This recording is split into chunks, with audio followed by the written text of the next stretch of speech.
साथियों नमस्कार। सभी जनों को राम राम। कुछ टेक्निकल ग्लिचेस की वजह से मैं डिस्कनेक्ट हो गया था। मुझे लग रहा है कि अब आवाज आप तक साफ पहुंच रही होंगी। अ, अभिषेक मुझे इंगित करे, अब मैं कमेंट भी आपके देख पा रहा हूँ। अ, अ, साथियों, मैं जिस मुद्दे पर बातचीत कर रहा था वो मुद्दा कुछ इस तरह से था कि नई जो शिक्षा नीति आई है उसको लेकर के बहुत सारे बहसों का दौर चल रहा है और यह बात कही जा रही है कि आखिर यह शिक्षा नीति किस प्रकार से हमारे देश की शिक्षा व्यवस्था को एक नई दृष्टि दे पाएगा या एक नई दृष्टि पैदा करने में सक्षम है या नहीं है। तो जो सबसे बड़ी बहस आजकल मीडिया में केंद्रित है, जिस मुद्दे पर बहस, वह बहस है भाषा का सवाल। भाषा का जहां तक सवाल है, मैं उस डिबेट में नहीं जाना चाहूंगा कि किस प्रकार संविधान सभा में गर्मागर्म बहस हुई और भाषा के मुद्दों पर हम सब भावुक हो जाते हैं। तो इस दस्तावेज ने जो कमाल का काम किया है वो ये किया है कि भाषा के मुद्दों पर अब तक जो भारतीय नीति रही है, भारतवर्ष की नीति रही है या हमारे देश में भाषा को लेकर जो नजरिया रहा है, उस नजरिए को पुष्ट किया है।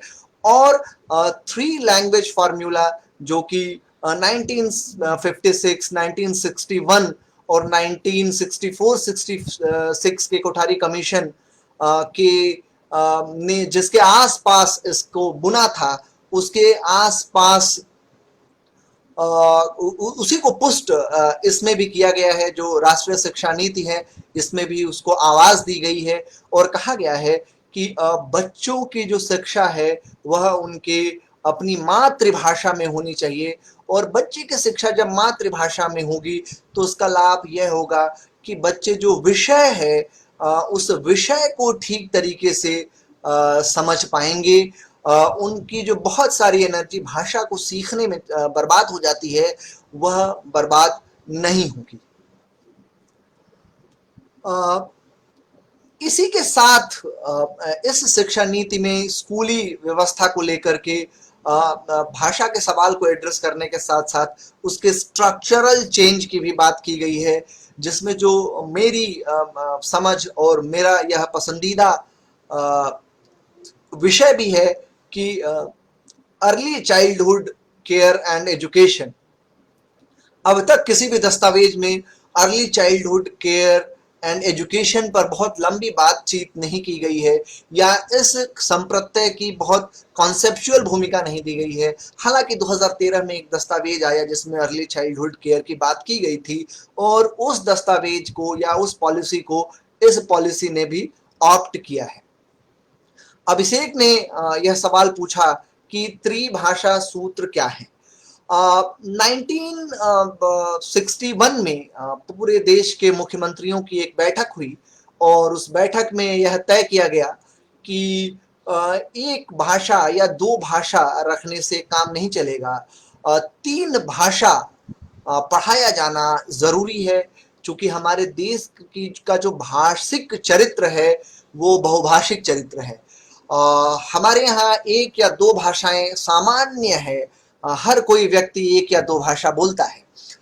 जैसे कि मैं कहूँ यदि, तो हम लोग यदि बुंदेलखंड के क्षेत्र से आते हैं तो हमारे लिए बुंदेली बहुत नेचुरल है, it comes very natural to us. उसी प्रकार से हम हिंदी भी बोलते हैं या उसी प्रकार से हम अंग्रेजी भी सीखते हैं। तो यह एक त्रिभाषा सूत्र में व्यवस्था की गई कि बच्चों को तीन भाषाएं पढ़ाई जाएंगी, जिसमें हिंदी क्षेत्रों के लिए और जो दक्षिण भारत के जो राज्य हैं उनके लिए यह व्यवस्था की गई थी कि अंग्रेजी, और यदि मैं तमिलनाडु का उदाहरण लूं तो यदि यह व्यवस्था वहां की गई थी कि वहां अंग्रेजी और तमिल के साथ तमिल भाषा, अंग्रेजी और तमिल के साथ हिंदी भाषा भी पढ़ाई जाए। उसी तरह हिंदी पट्टी में यह व्यवस्था की गई थी कि हिंदी अंग्रेजी के साथ साथ कोई एक दक्षिण भारतीय भाषा पढ़ाई जाए। लेकिन इसको राज्यों ने ईमानदारी से लागू नहीं किया और हमारे यहाँ संस्कृत के रूप में एक चोर भाषा एक चोर रास्ता निकाल लिया गया और इस तरीके से त्रिभाषा सूत्र की जो सफलता की संभावनाएं थी वह त्रिभाषा सूत्र असफल हो गया। हालांकि यदि मेरा मानना है कि यदि हिंदी क्षेत्रों में हम लोगों ने ईमानदारी के साथ त्रिभाषा सूत्र लागू किया होता तो यदि हिंदी क्षेत्र के लोग यदि कन्नड़ सीखते, यदि तमिल सीखते, यदि तेलुगु सीखते तो ऐसा मेरा मानना है कि दक्षिण भारत के लोग भी बड़ी सुविधाजनक तरीके से हिंदी सीखते। उनकी जो शंका थी वह निर्मूल साबित होती और हम लोग त्रिभाषा सूत्र को पूरे देश में सफलतापूर्वक लागू कर पाते। ऐसा भी नहीं है कि त्रिभाषा सूत्र पूरी तरह से असफल रहा, क्योंकि कई राज्यों ने जैसे उड़ीसा और महाराष्ट्र जैसे राज्यों ने त्रिभाषा सूत्र को ठीक तरीके से अपनाया और वहां पे हिंदी भी पढ़ाई जाती है, अंग्रेजी भी पढ़ाई जाती है और हिंदी अंग्रेजी पढ़ाई जाने के साथ साथ उड़िया भी पढ़ाई जाती है। तो इस तरीके से त्रिभाषा सूत्र को उड़ीसा और महाराष्ट्र जैसे राज्यों ने सफलतापूर्वक लागू किया है। भान सिंह केवट जी ने टिप्पणी की है कि मोदी सरकार ने शिक्षा पर कुठाराघात किया है और शिक्षा के बजट को घटाया है। भान सिंह जी, शिक्षा के बजट को लेकर के मोदी सरकार ही नहीं, अब तक जितनी सरकारें रही हैं सबने अपनी झोली खोली नहीं है। हमेशा आपको मैं बताऊं कि 1964 66 में कोठारी कमीशन ने यह अनुशंसा की कि हमें अपनी जीडीपी का 6% खर्च करना है और आज 2020 तक हम लोग 6% अब तक भी नहीं खर्च कर रहे हैं। तो मोदी सरकार से पहले भी जितनी सरकारें रही हैं सबने शिक्षा में जो बजट दिया जाना चाहिए उस पर ध्यान नहीं दिया और उसको घटाया ही घटाया है। जहां तक इस दस्तावेज का सवाल है तो मैं आपको स्पष्ट रूप से बता दूं कि यह दस्तावेज भी 6% जीडीपी का खर्च किए जाने की वकालत करता है। हालांकि इस दस्तावेज ने यह बात कही है कि 4% शिक्षा जीडीपी का हम लोग शिक्षा पर खर्च कर रहे हैं। हालांकि मैं नहीं मानता कि 4% खर्च किया जा रहा है और यह 4% जो रुपया होता है वो राज्य सरकारों के दिए अनुदान और केंद्र सरकार के दिए अनुदान दोनों को समेकित करके बताया जाता है। और हम लोग जानते हैं कि राज्य सरकारें शिक्षा पर हमेशा खर्च करने से बचती हैं। बहुत सारा बजट जो है शिक्षा में वह केंद्र सरकार ही खर्च करती है। तो जहां तक शिक्षा में बजट का सवाल है तो यह दस्तावेज 6% की वकालत करता है, लेकिन अभी भी शिक्षा में हम लोगों को जितना खर्च करना चाहिए वह हम खर्च नहीं कर रहे हैं। तो मोदी सरकार की छोड़िए, मोदी सरकार से पहले भी सारी सरकारों ने शिक्षा पर बजट कभी नहीं बढ़ाया। केवल यह दस्तावेजों का हिस्सा बनकर रह गया, केवल यह नीतियों का हिस्सा बनकर रह गया कि हम लोग शिक्षा में 6% खर्च करेंगे। विकास त्रिवेदी पूछ रहे हैं कि सर इसमें इंटरनेशनल जॉब्स, क्या अब बच्चा इसके बारे में सोचेगा भी नहीं जिस तरह के रूल हैं इसमें? विकास जी, आप जो सवाल उठा रहे हैं शायद आप इंटरनेशनलाइजेशन ऑफ एजुकेशन पर उठा रहे हैं। देखिए, ऐसा है कि इस दस्तावेज में जो बात कही गई है वो ये कही गई है कि हालांकि बहुत प्रमुखता से नहीं कही गई है यह बात, बहुत चलते चलते में यह बात कही गई है, लेकिन इसने सरकार की मंशा पर एक सवाल उठाने का काम किया है।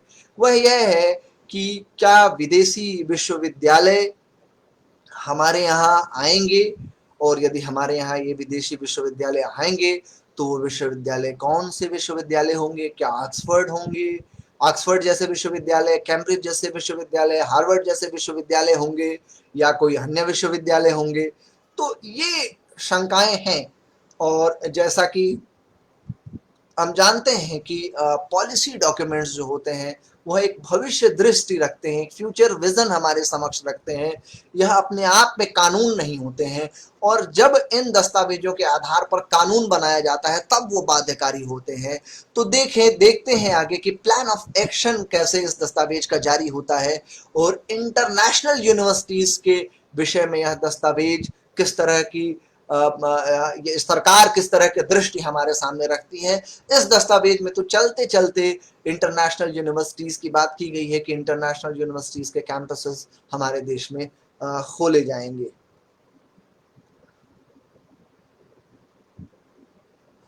तो आगे आपके जो सवाल होंगे वो सवाल मैं लूंगा। और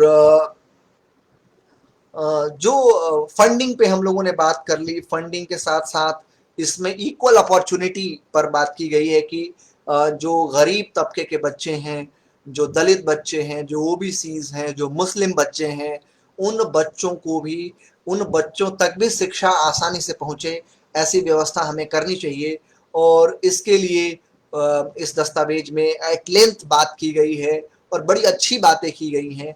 लेकिन देखने वाली बात यह होगी कि किस तरीके से हम लोग ऐसा कर पाने में सफल होंगे, किस तरीके से हम लोग ऐसा करेंगे। जो महत्वपूर्ण बात है इसमें, वो 2-4-5 बातें जो महत्वपूर्ण है वो मैं आपके साथ रखूंगा, आपके साथ चर्चा करूंगा। उसमें सबसे प्रमुख बात ये है कि आरटीई का एक्सटेंशन, इस दस्तावेज में राइट टू एजुकेशन एक्ट के एक्सटेंशन की बात की गई है और ये कहा गया है कि जो 14 साल के बच्चों तक के लिए अनिवार्य शिक्षा का कानून लाया गया था उसे 18 तक कहा 6 से 18 वर्ष तक किए जाने की वकालत की गई है। और यह मेरी दृष्टि में एक अच्छा और महत्वपूर्ण कदम है। लेकिन फिर बात वहीं आके अटक जाती है कि यह बाध्यकारी नहीं है और जब तक राइट टू एजुकेशन एक्ट में अमेंडमेंट नहीं किया जाता है तब तक इसे ठीक तरीके से लागू नहीं किया जा सकता है। तो बात इस दस्तावेज में जो कही गई है वो सारी बातें तो बहुत अच्छी हैं, बहुत बेहतर हैं। लेकिन इसका इम्प्लीमेंटेशन कैसे किया जाएगा, क्या यह इम्प्लीमेंट होने लायक है या इम्प्लीमेंट हो पाएगा? क्योंकि 18 वर्ष तक जब आपने राइट टू एजुकेशन को कंपलसरी जैसे ही आप करेंगे, वैसे ही सबसे बड़ी बात जो होगी वो शिक्षा के बजट को लेकर की होगी। बहुत ज़्यादा पैसा आपको इन्वेस्ट करना पड़ेगा। वर्तमान दृष्टि में जो सरकारें पिछले वर्षों में रही हैं, तो यह अभी भी एक शिक्षा को देखने के विद्यार्थी के रूप में मैं जहाँ तक पाता हूँ कि सरकारें हमेशा से शिक्षा में बजट कम से कम देना चाहती हैं। तो ये देखने वाली बात होगी कि आरटीई का एक्सटेंशन किस तरीके से करेंगे।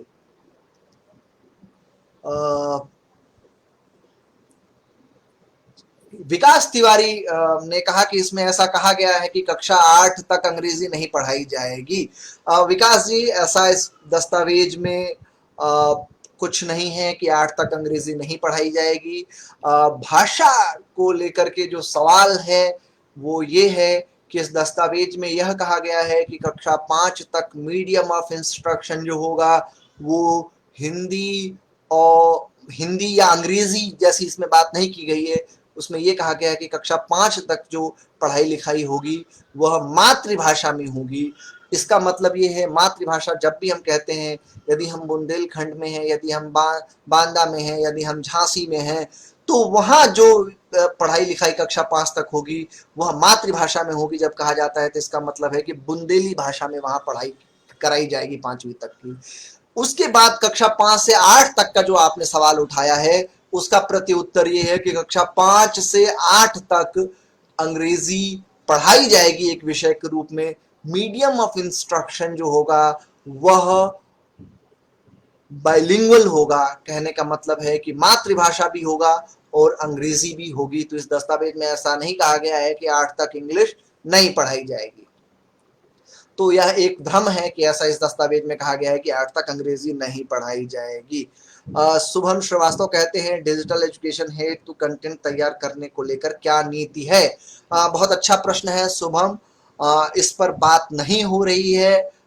मैं बहुत प्रसन्न हूं कि आपने यह महत्वपूर्ण सवाल पूछा है। आपको मैं बता दूं कि डिजिटल कंटेंट को लेकर के इसमें बात की गई है और इसमें कहा गया है कि डिजिटल कंटेंट तैयार किया जाएगा।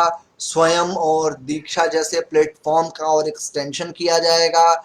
स्वयं और दीक्षा जैसे प्लेटफॉर्म जो कि ऑनलाइन एजुकेशन और डिजिटल एजुकेशन को बढ़ावा दे रहे हैं, तो ऐसे इनिशिएटिव्स को पसंद किया गया है और ऐसे इनिशिएटिव्स को और मजबूत करने की कवायद इसमें की जाएगी, ऐसी बात कही गई है।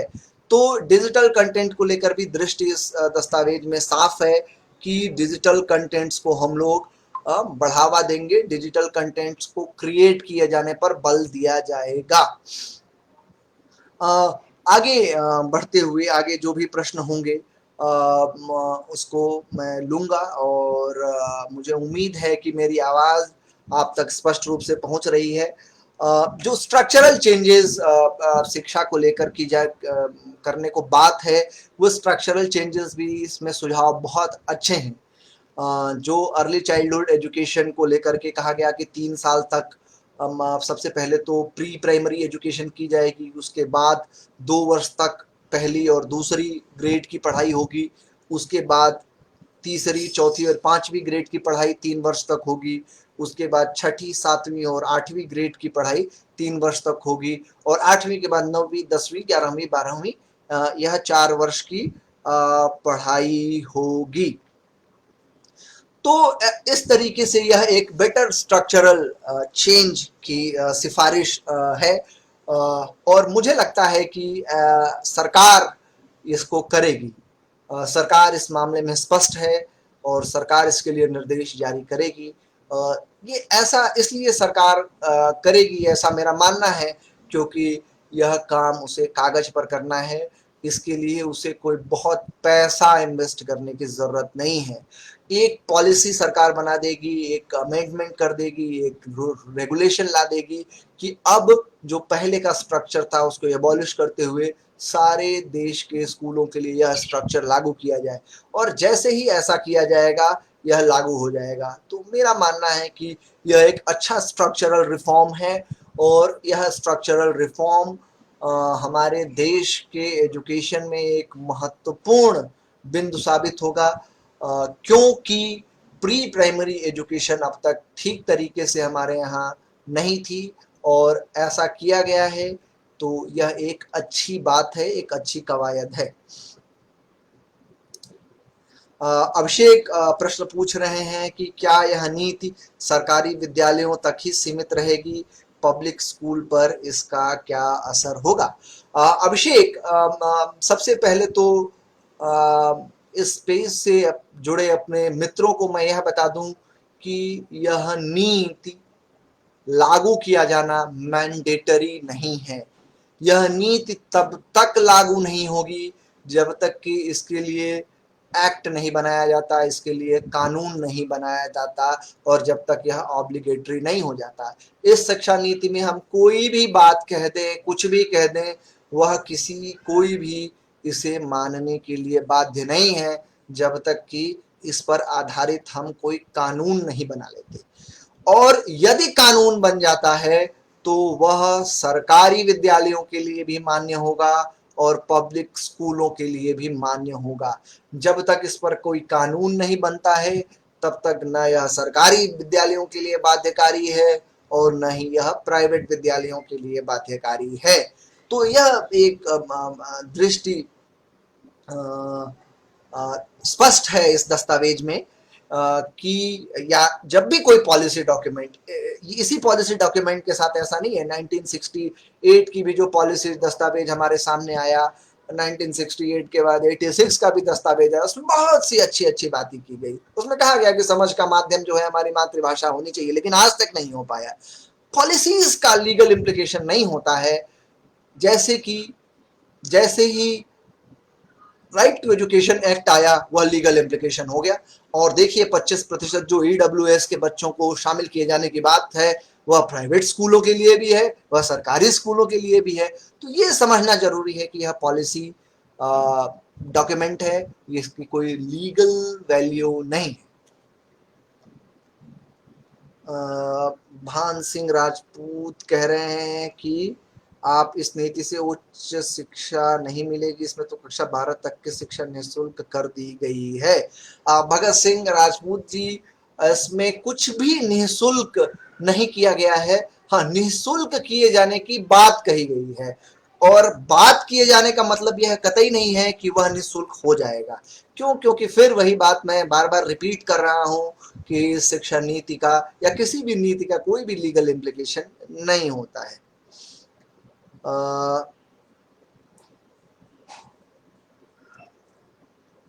इसमें 10 तक की वैल्यू को बहुत कम कर दिया गया है। What is this?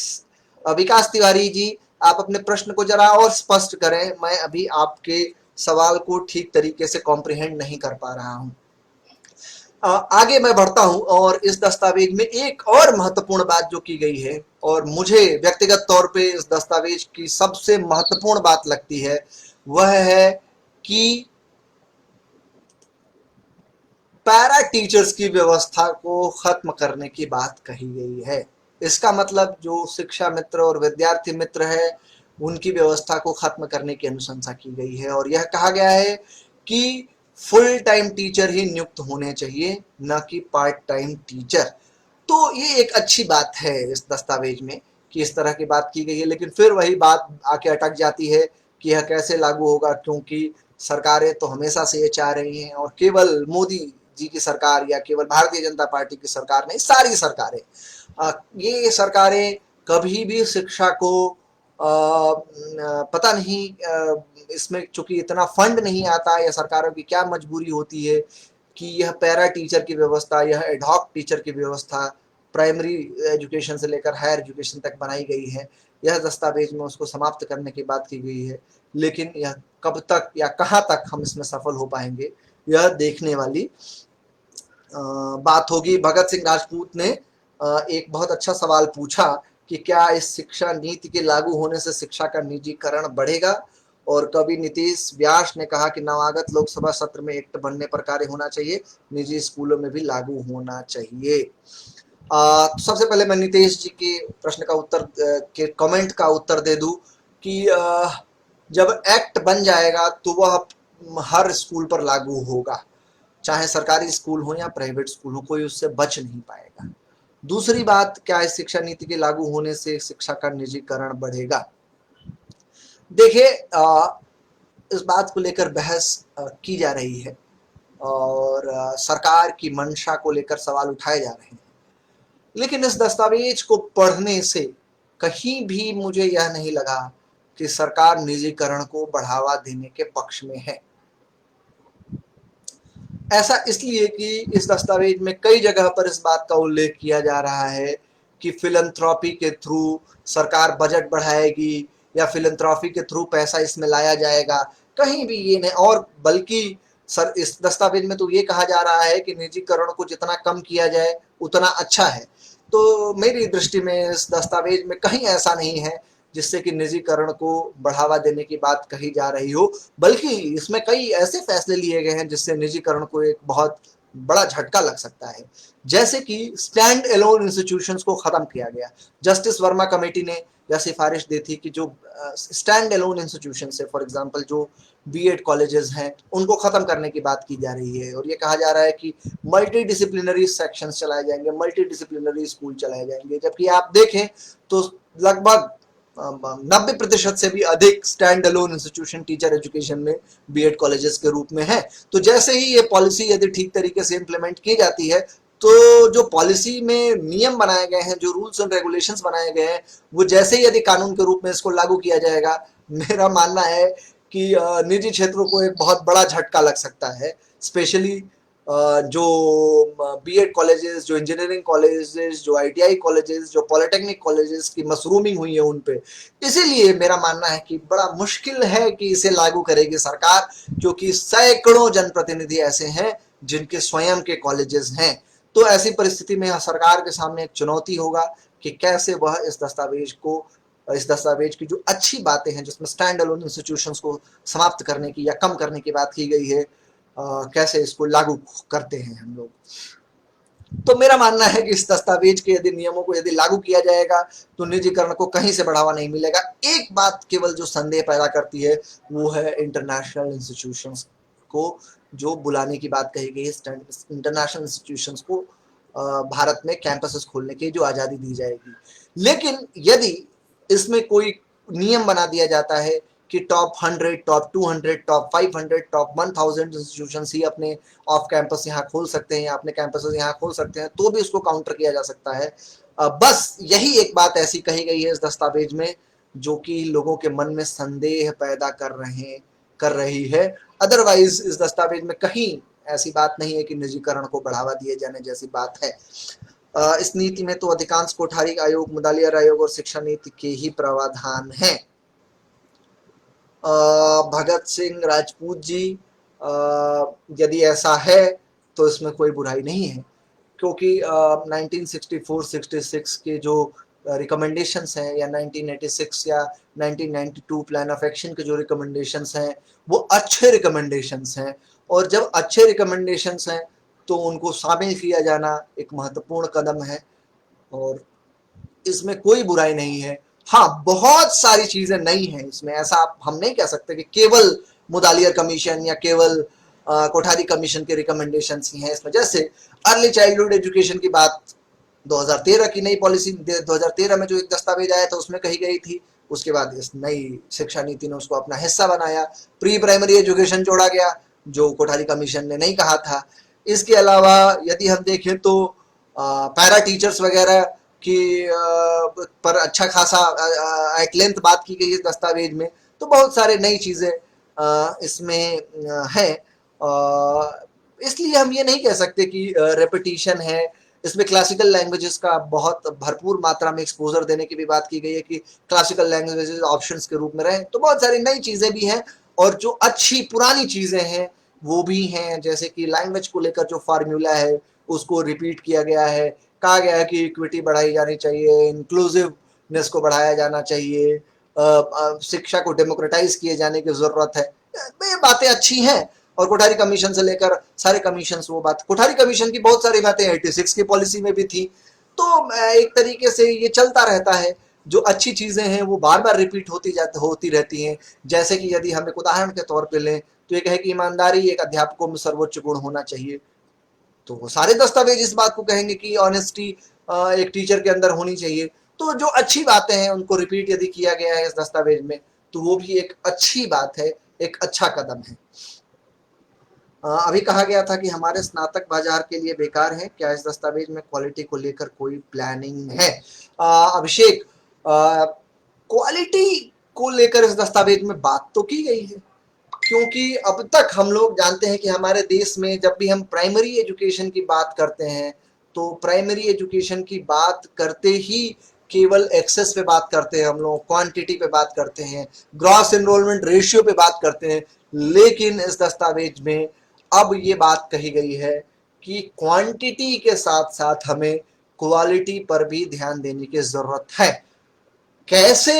ये 60 पन्नों के दस्तावेज में शायद मुश्किल भी होगा किसी भी व्यक्ति के लिए कि वो ये खाका भी खींचे कि कैसे क्वालिटी एजुकेशन हमारे यहाँ होगा और कैसे हम लोग क्वालिटी एजुकेशन को दे पाएंगे। लेकिन क्वालिटी एजुकेशन को लेकर इसमें बात तो की गई है।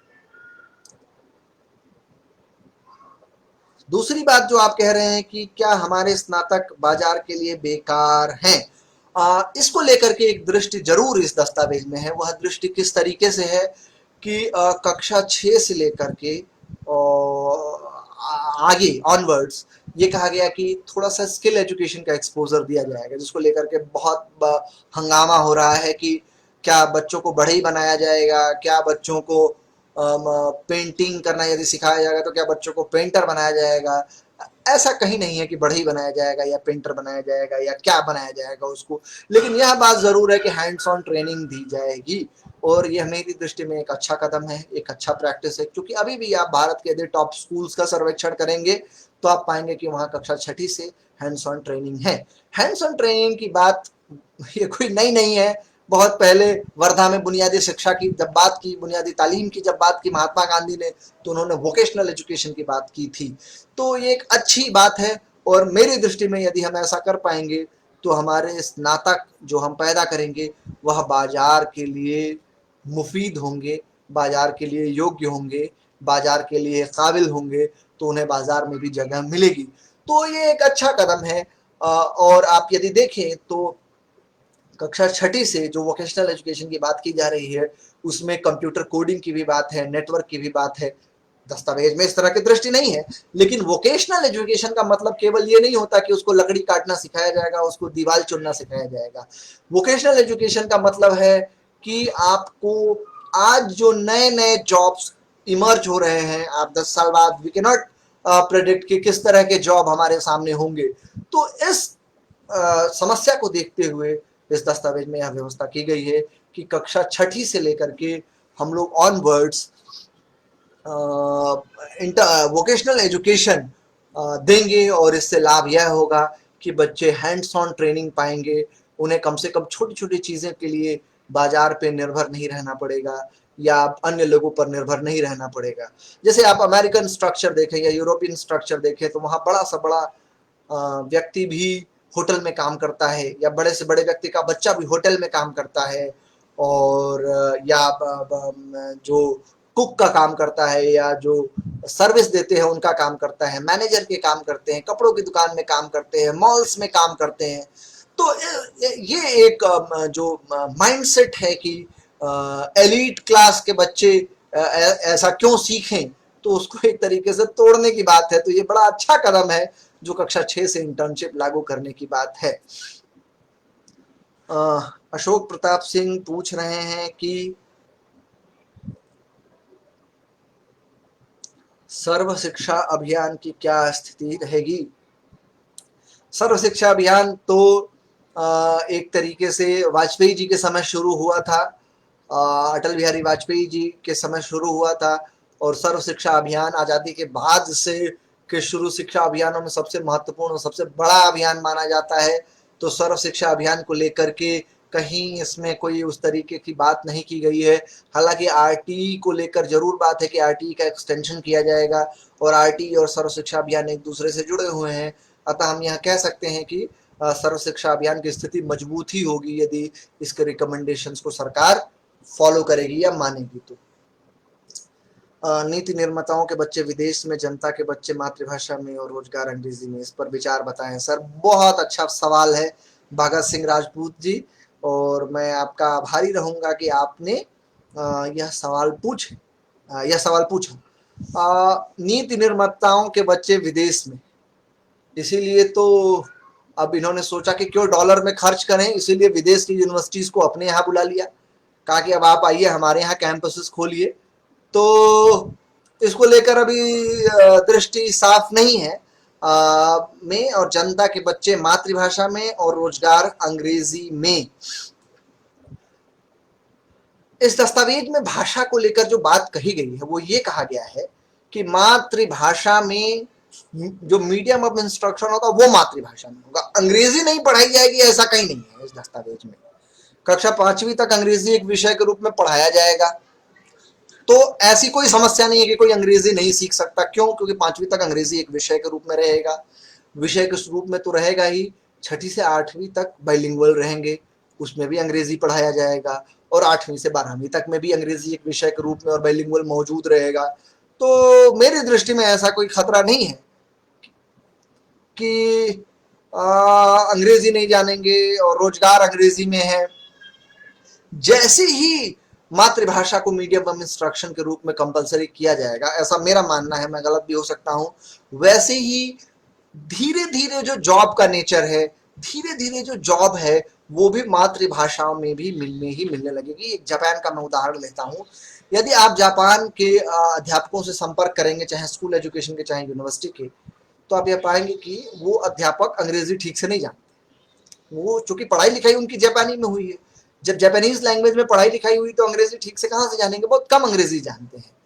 तो जब आपके यहाँ भाषा ही आपकी मदर टंग होगी, मदर टंग में ही मीडियम ऑफ इंस्ट्रक्शंस होंगे, तो आगे चल के वर्षों बाद ये अंग्रेजी का जो वर्चस्व है रोजगार के क्षेत्र में वह भी कमजोर पड़ेगा, वह भी कम होगा। और अंग्रेजी बिल्कुल समाप्त नहीं की गई है, अंग्रेजी एक विषय के रूप में मौजूद है, अंग्रेजी हम सब सीखेंगे। जैसे मेरी शुरुआती शिक्षा का माध्यम हिंदी रहा है, ग्रेजुएशन भी मैंने हिंदी माध्यम से किया, लेकिन ग्रेजुएशन हिंदी माध्यम से करने के बाद मैंने अंग्रेजी पढ़ी, अंग्रेजी सीखी, अंग्रेजी बोलना सीखा। तो ऐसा नहीं है कि जॉब मार्केट में हम लोग कोई बहुत पिछड़ने जा रहे हैं। अंग्रेजी विषय के रूप में रहेगा, और केवल अंग्रेजी नहीं विषय के रूप में रहेगा, 8 और विदेशी भाषाएं विषय के रूप में मौजूद रहेंगी, जिसमें कोरियाई, Japanese, Thai, French, German, Spanish, Portuguese और रशियन लैंग्वेजेस की बात की गई है। ये 8 लैंग्वेजेस और आपको माध्यमिक स्तर पर उपलब्ध रहेंगे। तो भाषा को लेकर के यह दस्तावेज बहुत रिच है। मेरा मानना है कि भाषा को लेकर के जितनी भी बातें कही गई हैं वो कमो बेश ठीक बातें कही गई हैं।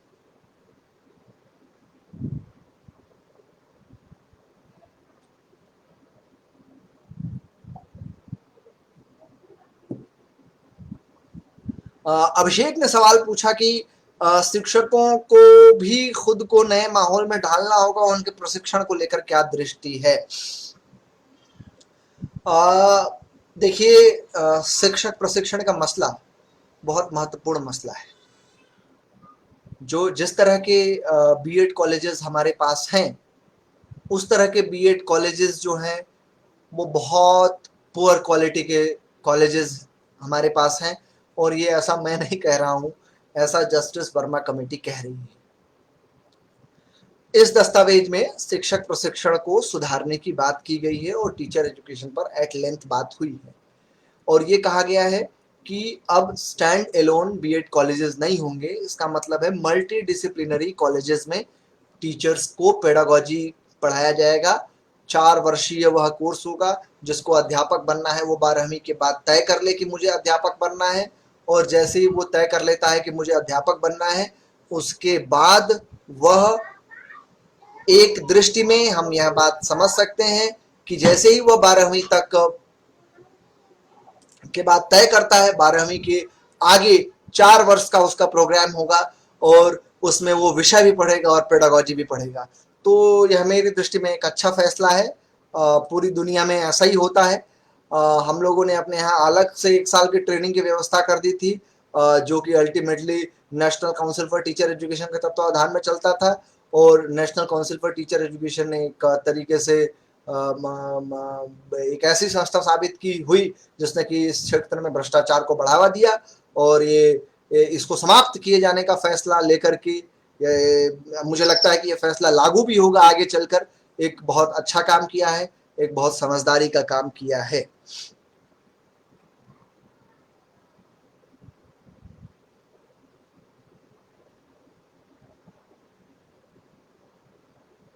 क्या कारण है कि तमिलनाडु सरकार ने इस भाषाई सुझाव पर सहमति नहीं बन पा रही है। भगत सिंह राजपूत जी, समस्या तमिलनाडु सरकार की नहीं है, समस्या सबसे पहले हिंदी क्षेत्रों की है, हमारी और आपकी समस्या है। हम लोगों ने ईमानदारी से त्रिभाषा सूत्र लागू नहीं किया। यदि हम लोग स्वयं से तमिल भाषा पढ़ना प्रारंभ कर दे तो मेरा मानना है कि तमिलनाडु के लोग भी सहर्ष हिंदी पढ़ना शुरू करेंगे। हमने दक्षिण भारतीय भाषाओं को अपने करिकुलम में स्थान नहीं दिया, तो हम पहले अपने अपने आप को सुधारे। यदि हम अपने करिकुलम में दक्षिण भारतीय भाषाओं को स्थान जैसे ही देंगे, वैसे ही मेरा मानना है कि तमिलनाडु के लोग भी अपने यहाँ हिंदी को स्थान देंगे। सबसे पहले तो हम लोगों ने दक्षिण भारतीय भाषाओं को अपने करिकुलम से बहिष्कृत किए रखा, और हम उम्मीद करते हैं कि तमिलनाडु सरकार पहले फैसला ले ले। अरे पहले हिंदी पट्टी के जो 8-10 राज्य हैं वो फैसला ले, और एक दक्षिण भारतीय भाषा को पाठ्यक्रम का हिस्सा बनाए। उसके बाद आप उम्मीद कर सकते हैं तमिलनाडु सरकार से कि तमिलनाडु सरकार भी हिंदी को एक विषय के रूप में अपने यहाँ लागू करे।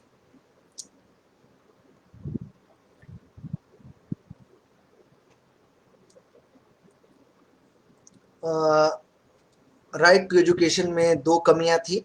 इंफ्रास्ट्रक्चर, अशोक प्रताप सिंह पूछ रहे हैं कि राइट टू एजुकेशन में 2 कमियां थी, स्कूल में पर्याप्त इंफ्रास्ट्रक्चर और पर्याप्त ट्रेन टीचर उपलब्ध नहीं हो पाए, इससे क्वालिटी एजुकेशन नहीं हो पाई। नई शिक्षा नीति में से कैसे दूर किए जाने की बात है। बिल्कुल सही कहा आपने।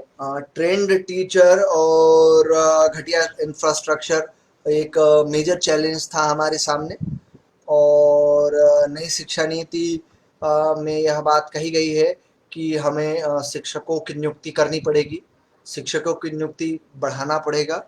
तो एक बात तो स्पष्ट है इस शिक्षा नीति में कि वह टीचर्स रिक्रूटमेंट किए जाने के पक्ष में है। टीचर्स रिक्रूटमेंट जब होंगे तो इस समस्या से ह्यूमन रिसोर्स जो कम है उस समस्या से हम लोग निजात पा जाएंगे। और जैसे ही जब फंड सरकार बढ़ाएगी तो इंफ्रास्ट्रक्चर भी सुधरेगा। और फंड बढ़ाने के लिए 6% खर्च करने की बात इस दस्तावेज में की गई है, जो 1964 66 दौलत सिंह कोठारी की कमेटी जो थी, राष्ट्र शिक्षा आयोग, एजुकेशन कमीशन, उसकी सिफारिश भी थी, जो आज तक लागू नहीं हो पाई। तो इस नीति में यह बात है कि इंफ्रास्ट्रक्चर सुधारा जाए, और इंफ्रास्ट्रक्चर सुधारने के साथ साथ ह्यूमन रिसोर्स की मात्रा भी बढ़ाई जाए। तो ये दोनों बातें इस दस्तावेज में है। जहां तक रही कि इसको लागू कैसे किया जाएगा, तो इसका प्लान ऑफ एक्शन जब आएगा तब हम लोग देखेंगे कि इसको लागू किए जाने को लेकर के क्या बात इसमें की गई है।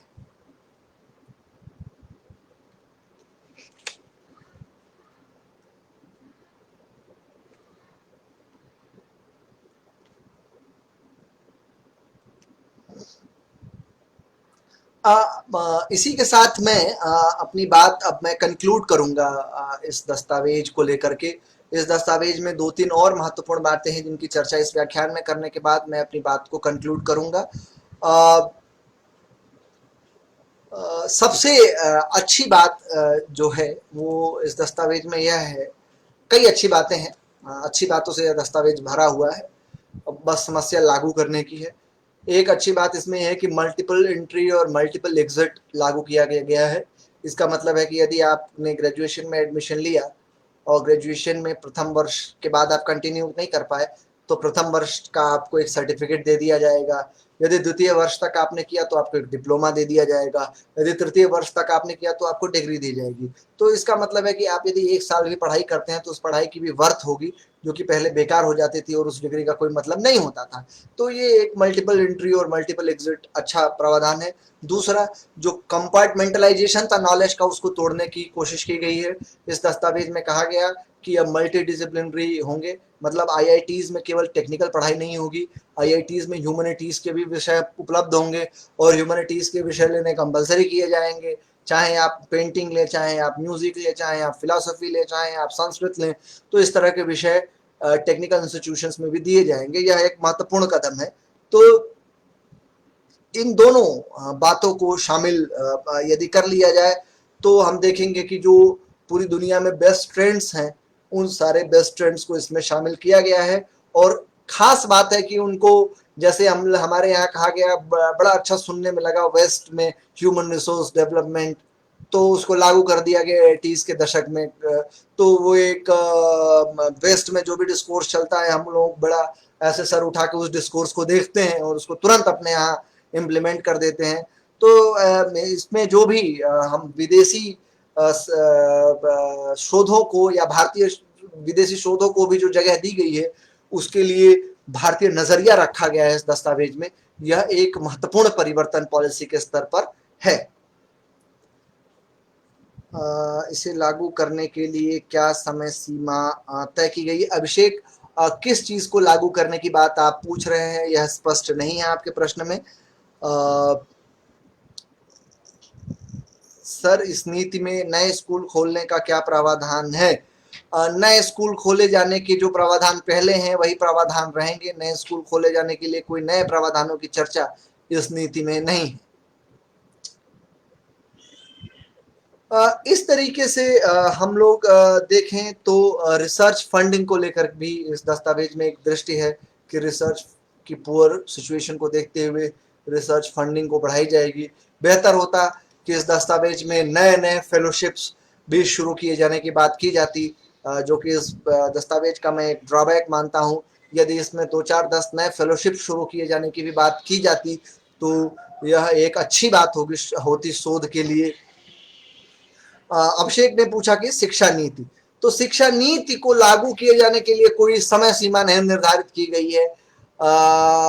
जब भी सरकारों को समझ में आएगा कि ये प्रावधान लागू किए जा रहे हैं तो उनको लागू किया जाएगा। उसके लिए कानून बनाए जाएंगे। इस नीति को पूरी तरह से लागू किए जाने के लिए कोई सीमा तय की गई है। हालांकि कुछ बिंदुओं को लागू किए जाने के लिए कई सीमाएं तय की गई हैं, जैसे स्टैंड अलोन इंस्टीट्यूशंस को खत्म करने के लिए 1930 तक का समय दिया गया है। तो इस तरीके से कुछ कुछ विषयों को शामिल करने के लिए या कुछ कुछ विषयों को लागू किए जाने के लिए समय सीमा तय की गई है, लेकिन इस पूरी नीति को आद्योपांत लागू किए जाने के लिए कहीं कोई समय सीमा निर्धारित नहीं की गई है।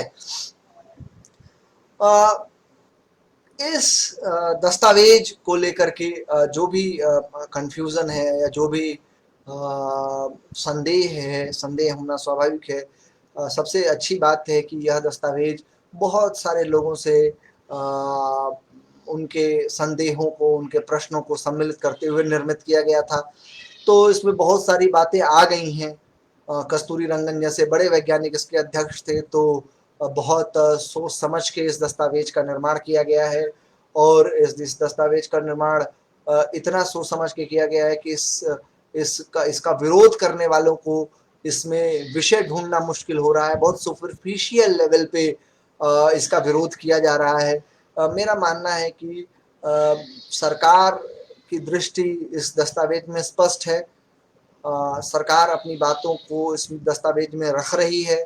जो मुश्किल है सरकारों के सामने या जो संदेह है हमारे जैसे आम जनमानस के मन में, हमारे जैसे विद्यार्थियों के मन में जो शिक्षा को एक दृष्टि से देखते हैं, वो पुराने ट्रैक रिकॉर्ड को देखते हुए है कि बहुत सारी नीतियां लागू की जाती हैं, लेकिन या बहुत सारी नीतियां आती हैं लेकिन उनको ठीक से हम लोग लागू नहीं कर पाते हैं, क्योंकि उसके लिए हमें फंड की ज़रूरत होती है, उसके लिए हमें दृढ़ राजनीतिक इच्छा शक्ति की ज़रूरत होती है।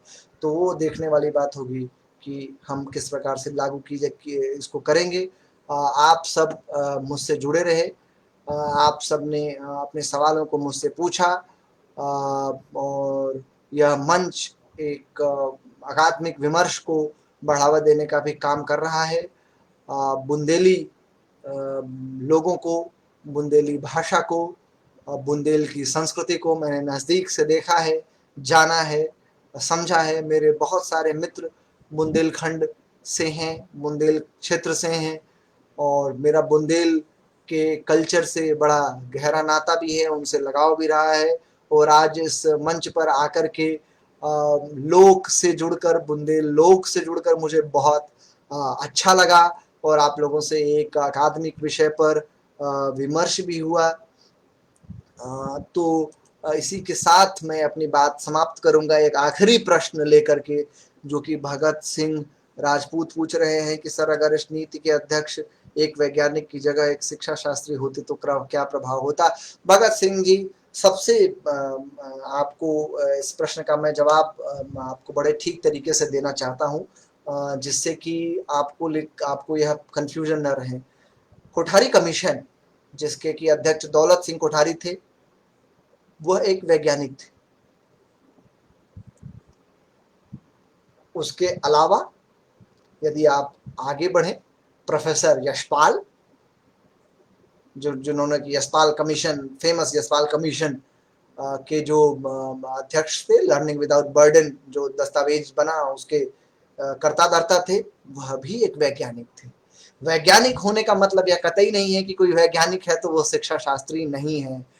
वैज्ञानिक होने के बावजूद भी शिक्षा को समझने की एक दृष्टि होती है। दौलत सिंह कोठारी एक बड़े वैज्ञानिक थे, यशपाल एक बड़े वैज्ञानिक थे, वैसे ही कस्तूरी रंगन भी एक बड़े वैज्ञानिक हैं। और ऐसा नहीं है कि केवल कस्तूरी रंगन ही इसमें सम्मिलित है। कस्तूरी रंगन जी के साथ साथ इसमें तमाम लोग सम्मिलित थे। भाषा को जानने समझने वाले लोग, विज्ञान को जानने समझने वाले लोग, वोकेशनल एजुकेशन को जानने समझने वाले लोग, दर्जनों लोग इस दस्तावेज को बनाने में सम्मिलित थे और उन लोगों ने इस दस्तावेज को बड़े ध्यान से और बड़े ठीक तरीके से बुना है और इसमें एक भविष्य की दृष्टि तो स्पष्ट तौर पर दिखाई देती ही है। 2005 के बिल्कुल भगत सिंह राजपूत, आप मेरी बात समझ पाए, यशपाल वैज्ञानिक थे। तो अपनी बात मैं आप तक आपसे की। मुझे बहुत अच्छा लगा कि मैंने इस पेज से जुड़ा और आप लोगों से एक संवाद स्थापित हुआ। भविष्य में भी हम लोग विभिन्न अकादमिक डिस्कोर्स के लिए आपसे जुड़ेंगे। आपका तहे दिल से आभार। और आखिरी बात, सभी जनों को राम राम।